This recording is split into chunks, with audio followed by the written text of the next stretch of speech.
What's going on, ladies and gentlemen? It's Daniel and welcome back to our video. Today I'm doing another NASCAR silly season update. I'm going to go through all the answer questions on things that we know at this point over the course of the last couple weeks and talk about some of the unanswered questions, some of the things we don't know at this point that have not been officially confirmed for 2025. So anyways, let's go ahead and just jump straight into it. Let's begin with the things that we know and have been confirmed over the course of the last couple weeks. It was confirmed about 2 or 3 weeks ago that Taylor Gray would in fact be joining Joe Gibbs Racing in 2025 in the NASCAR Xfinity Series as he'll drive the number 54 car for JGR next year. What's interesting is that Ty Gibbs will be a co-owner of this car. Him and Joe will own the car, so Joe and Ty will be working with Taylor Gray in 2025.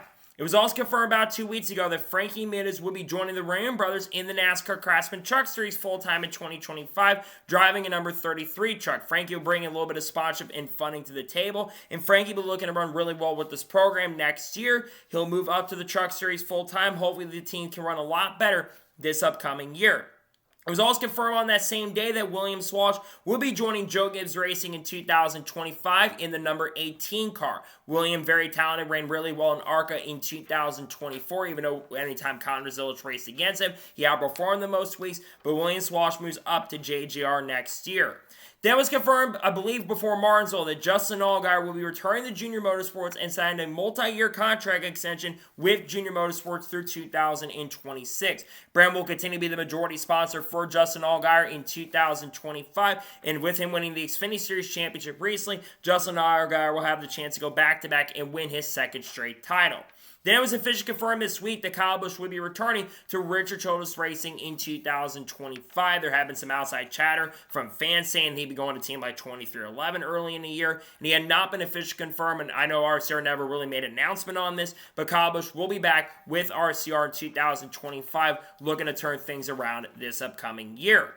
It was also confirmed about 2 weeks ago as well that Jesse Love will be returning to RCR and Whelen Engineering will be back for the 2025 campaign. Jesse Love had a very solid year, won his first career NASCAR Xfinity Series race, and also won the Rookie of the Year for the NASCAR Xfinity Series in the 2025 year.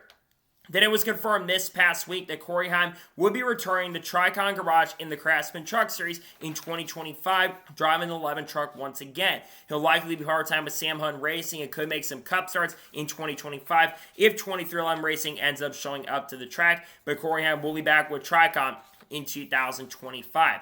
It was also confirmed last week as well that Austin Hill will be returning to Richard Childress Racing in 2025, driving a number 21 car once again. Austin Hill, of course, won 4 races this year, won 3 Super Speedway races, and also picked up a victory at Homestead Miami Speedway. Austin Hill will be looking to continue to run really strong with the team in 2025.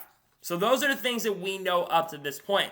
Now let's talk about the unknown things that have not been confirmed at this point. Beginning with Chandler Smith, there's been a lot of rumors and reports that Chandler Smith will likely not be returning to Joe Gibbs Racing in 2025 as all their drivers are officially set for the 2025 season, and also Chandler Smith is not bringing as much sponsorship or funding to the table currently at the moment. So where could Chandler Smith be headed this upcoming year? There was a new rumor that surfaced about a couple days ago that he could be headed to Richard Childress Racing on a part-time basis, potentially in the Cup Series in 2025. Chandler Smith, I think, is a very talented driver. He would need a little bit of funding and sponsorship if he wanted to go to RCR next year, but I think that he might not need as much. If some of the companies that work with him could help him move over there, there is a chance he could head over to a team like RCR, of course, in 2025. Now let's talk about Aric Almirola. He's another driver's driven from Joe Gibbs Racing whose future is currently uncertain at the moment. This past week at Phoenix, he had spoken to Matt Weaver. Matt had asked him if he is going to be back with Joe Gibbs Racing next year. He said, we'll have to wait and see. There is a chance that Aric Almirola could retire from the Xfinity Series or NASCAR altogether at the end of this year and could also come back with JGR on a part-time basis next year. If I'm Joe Gibbs Racing, especially with the 4th All-Star machine that probably will have drivers like Bubba Wallace at some point next year, maybe Tyler Reddick as well, maybe Ryan Truex and Martin Truex Jr. If I'm Joe Gibbs Racing, I'm looking to put Aric Almirola at least in a few more races because Aric, I think, has done a really solid with this team in recent seasons. Let's continue on with Corey LaJoie. Corey LaJoie is not currently set at the moment to be back with Rick Ware in 2025, as Corey has had some offers from some other teams for next year, as he said on Stacking Pennies earlier this week. Now, Corey LaJoie ran pretty solidly with Rick Ware, all things considered, had some top 15 and top 20 runs, and I think he would be a very good fit for him next year. But if the rumors are true about Rick Ware Racing being sold for 2025, there is a chance and possibility that Corey LaJoie could be looking for a new job going into next year. But there's also a chance he could be back with Rick Ware, but it depends on some of the rumors going around with Rick Ware if they do end up coming true. Moving on, let's talk about Ryan Preece. This has been one of the biggest topic drivers in recent weeks, as Ryan Preece will likely be headed to RFK Racing in 2025. And it was confirmed earlier this week, and actually yesterday, at the time you're watching this, that there is an announcement that is expected to take place at 10 a.m. Eastern Standard Time at the RFK Racing headquarters. One of the Kroger individuals is going to be there. That's a PR person for the team. And also, we are expecting Chris Buescher, Brad Keselowski, Steve Newmark, the president of RFK, and a lot of other people who will be at this event. Ryan Preece's name has been heavily linked to RFK Racing for 2025, and especially with Kroger looking to work with the team going into next year, I do think Ryan Preece more than likely, nonetheless, will be headed to RFK Racing full-time in 2025 in a third car, as they'll probably be leasing it from Rick Ware Racing. Continuing on, let's talk about Zane Smith.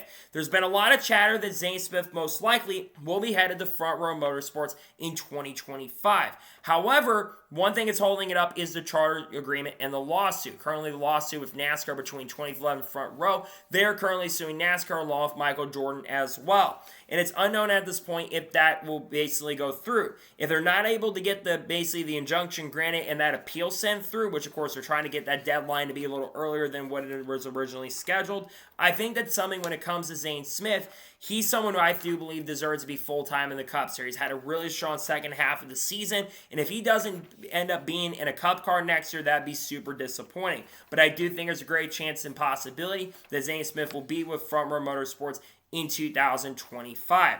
Another driver that's part of this situation with the lawsuit is Riley Herbst. Riley Herbst has been heavily linked to be joining 23XI Racing full-time in 2025 in a third car. But again, very similar to what's going on with Zane Smith, he's kind of very much associated with the lawsuit stuff going on at this moment. I think Riley Herbst is going to have a chance of still going to 23XI, and unlike Zane Smith, Riley does have quite a bit of sponsorship in funding. You can see Carlos Busch come into play, but I do think that if you're Riley Herbst, 23XI is still a really good option for next year, but I think there's also some things you do have to look at as well for Riley. Some other options out there like Tricon or McAnally that could be options for next year. But I also think there's a good chance he will be with this team in 2025. Next, we're going to go to Chevrolet and talk about Parker Retzlaff. It was announced yesterday that Parker Retzlaff will not be returning to Jordan Anderson Racing in 2025. So the big question going around is, where could Parker Retzlaff head to next year? RCS Racing will probably be the most likely option. I know he got into a feud with the owner, Ryan C., at Sonoma earlier this year, but I do think that Parker Retzlaff should absolutely be considered to be back with this program in 2025. I think that Parker Retzlaff is a super talented driver who has shown a lot of capabilities. He's gotten a couple poles with this team and this program, and I feel like that if you're Jordan Anderson Racing, it would make a ton and a lot of sense for Parker Retzlaff to be back with your team in 2025.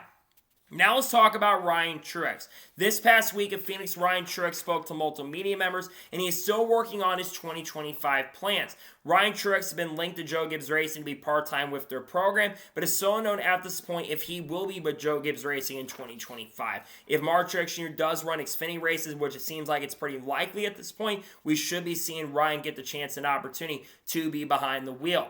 I really do believe that Ryan Truex is a very talented driver who has not been able to get a fair shake in this series. He got a couple wins when he's actually been in good equipment. So I think Ryan Truex will be at JGR in some sort of capacity, but we're going to have to wait and see what happens in regards to that.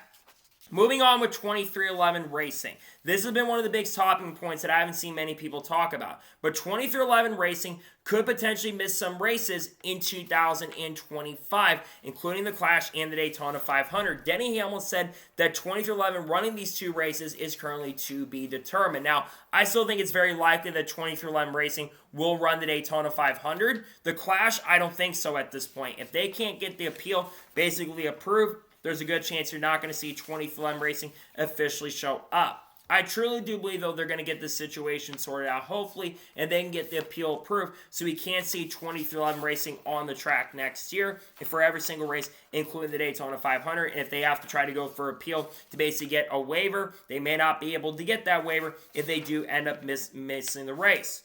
Let's now talk about Daniel Hemric. His future is in question currently at the moment. He will not be back with Kaulig Racing at all in 2025. So the big question is, where could Daniel Hemric be headed to next year? Many people have been speculating it's going to be McAnally-Hilgeman Racing. That's a team that I have heard is a very likely landing spot for him in 2025. One, Napa's been very loyal to McAnally, Bill McAnally, for like 30-something years, so they're not going to leave Bill McAnally. So he wouldn't need to bring as much sponsorship and funding to the table if he truly ended up going there next year. But I do believe there's a great chance and a very strong possibility that you're going to see Daniel Hemric head over to a team like McAnally-Hilgeman Racing in 2025 for the upcoming year and season. Moving on to Rajah Caruth. It's very likely that Rajah will be back with Spire Motorsports next year. It's not been officially announced an extension for next year, but everyone believes that Rajah Caruth will be back with the Spire Motorsports program in 2025. Rajah's been very, very solid with Spire over the course of this year. Won a race earlier in the year at Vegas, and I do believe that if you're a team like Spire, you should be wanting to keep him around. I think that he's a very talented driver, and he certainly could be someone who can get the best out of equipment if he truly ends up here next year. I do think, though, Rajah will be back with Spire in 2025. Another driver likely going to Spire is Kaz Grala. There was a report from NASCAR Rumor Nostalgia not too long ago that Kaz Grala could be headed to Spire Motorsports this upcoming year in the NASCAR Craftsman Truck Series. We really don't know what's going on at this point with the Spire Motorsports program or Rick Ware Racing at this time, but I think Kaz Grala at a team like Spire would certainly be very, very interesting. He hasn't driven for a top-tier team in a very long time, and when he was with a top-tier team, he was pretty good. So I think it'd be pretty cool to see him have a chance and opportunity. We may see him aspire next year. And finally, let's talk about Rick Ware Racing.